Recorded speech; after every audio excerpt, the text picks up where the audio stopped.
I came home for Christmas. My bed was gone. My posters, my desk, all gone.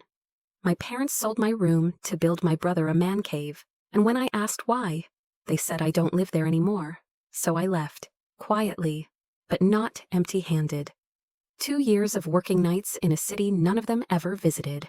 I walked in with gifts, wrapped, labeled, paid for with my own overtime.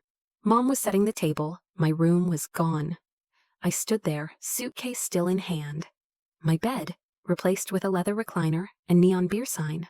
My bookshelf, torn out, flat-screen TV now.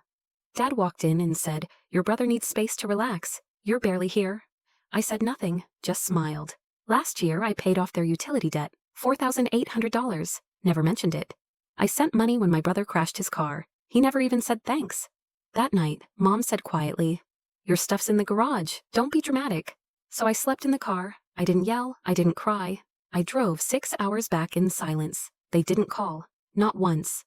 That week, I rented a U-Haul. No goodbye, just parked outside, walked into the garage, and took everything. Every childhood photo, every document, every award I ever earned. The old family computer. They forgot it was still logged into my account. I wiped it. I boxed up the dishes I bought, the couch I paid for, the silverware set from my first bonus. As I left, Dad stood on the porch and said, "What are you doing?" I said, "Taking what's mine?" He laughed. "You're petty." I just looked at him. I'm done. Then I drove away. I didn't hear from them for 8 months. Not a text, not a call. During that time, I signed a lease, 3-bedroom, downtown, paid in full. I started my own design firm, quietly, no announcements, just work. First client, a hotel chain. Second, a law office. I posted nothing on social media, no updates, no invites. But somehow, my brother showed up at my office, said he was in the neighborhood, said he heard I was doing well. He looked around, marble desk, floor-to-ceiling windows. He laughed nervously. "Wow, you're really doing this?"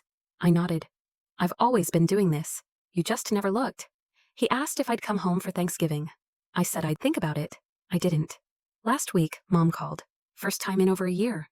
She said they were remodeling, needed help with money. I said, "I don't live there." She said, "You're still our daughter."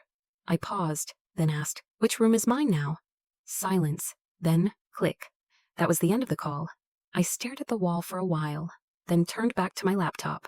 Another client wanted to double their contract. The same people who called me dramatic, selfish, too sensitive. Now they send emails with subject lines like, "Hope we can reconnect," and "Proud of you." I don't respond. Some things are better left unanswered. And sometimes, silence is louder than revenge.